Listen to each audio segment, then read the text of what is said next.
Embrace Organization nagdiwang ng ika-7 anibersaryo. Tulong para sa mga PWD bumuhos.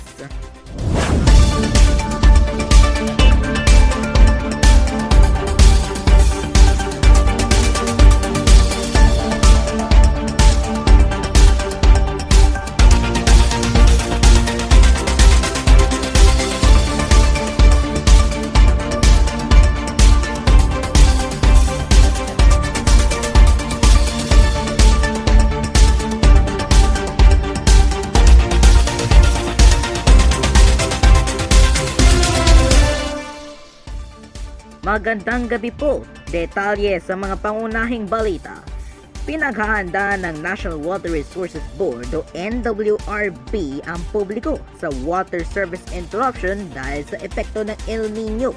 Sa harap nito, plano ng NWRB na ibaba sa 48 cubic meters per second ang alokasyon ng tubig pagsapit ng Abril.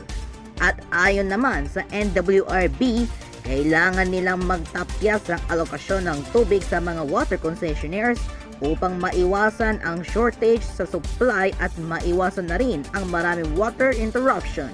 May report si Sixto Macapagal.